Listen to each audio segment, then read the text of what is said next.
नमस्कार संस्कृताय प्रिय छात्रों छात्राओं, आइए आज हम लोग होलिकोत्सव पाठ के आगे आपको अगला अवशेष पढ़ाते हैं। अस्मिन् समये कृषकाणां कृषि परिपक्वतां याति। अस्मिन् समय, इस समय किसानों की जो खेती है, जो कृषि है, परिपक्वतां याति अर्थात पूर्ण रूप से फल दानों से, अनाज से युक्त हो जाती है, अर्थात बालियाँ इत्यादि आ जाती हैं।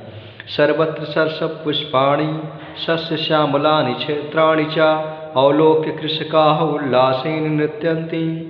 सर्वत्र, हर तरफ, सरसप पुष्पाणि, सरसों के फूल, सस्य श्यामलानि और हरी भरी धरती, क्षेत्राणि च अवलोक्य, अवलोक माने देख करके, क्षेत्राणि माने खेतों को, अर्थात सब चारों ओर सरसों के फूल खिले रहते हैं और धरती हरी भरी रहती है, जिसे देख करके किसान उल्लासेन नृत्यन्ति, प्रसन्नता से नाचने लगते हैं।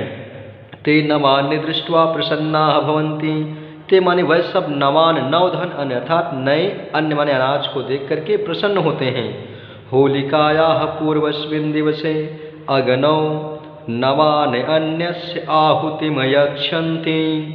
होलिकायाः पूर्व अस्मिन् दिवसे अर्थात होली के एक दिन पहले अग्नि में नए अन्न की आहुति देते हैं, अर्थात नया अन्न समर्पित करते हैं।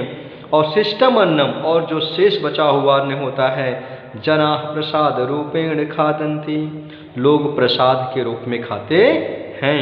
अर्थात होली उत्सव या रंग की होली के एक दिन पहले जो अग्नि प्रज्वलित होती है होलिका में, अपनी नई फसल को आहुत करते हैं, समर्पित करते हैं, और जो बचा हुआ शेष फसल होती है उसको प्रसाद के रूप में बांट करके खाते हैं। फिर बच्चों, आप लोग देखा होगा कि हम लोग के यहाँ जब होलिका दहन होता है तो लोग गेहूं की बाली इत्यादि ले जाते हैं, आग में डालते हैं और कुछ उसको समर्पित करते हैं, कुछ जो बचता है उसके दाने ले करके हम लोग निकाल करके, जिसके कहते हैं चबाते हैं, खाते हैं, वैसे ही प्रसाद के रूप में बांट कर खाते हैं।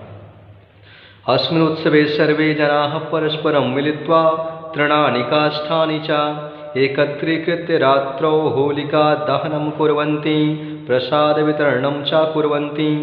अस्मिन् उत्सवे, इसी दिन सभी लोग आपस में मिलित्वा, मिलकर के तृणानि घास फूस, काष्ठानि च और लकड़ियाँ एकत्रीकृत इकट्ठा करके रात में होलिका का दहन करते हैं और प्रसाद के रूप में मिठाई बांटते हैं।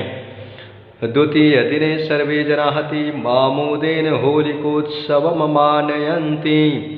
द्वितीय दिने, दूसरे दिन सभी लोग अतिमोदन, अत्यधिक प्रसन्न होकर के होली का उत्सव मनाते हैं।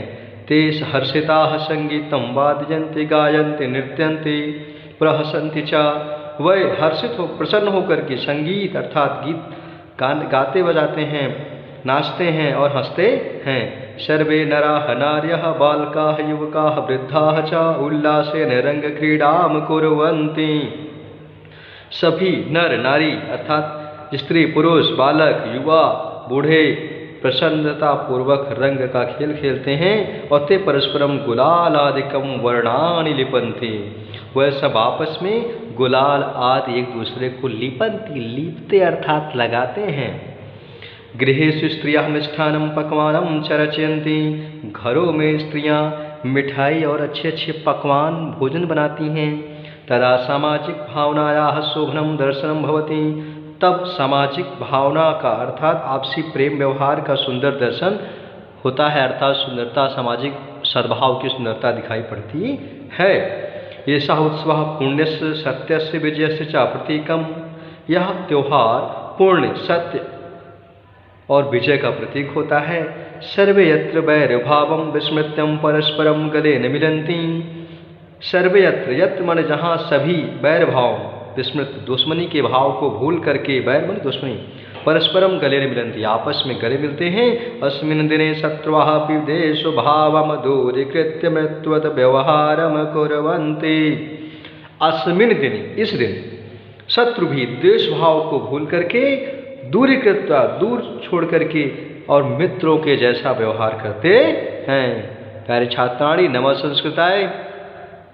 अच्छे से पढ़िए, मेहनत करिए और आगे कामयाबी को प्राप्त करिए। हमारा मकसद घर घर संस्कृत, हर घर संस्कृत। नमः संस्कृताय।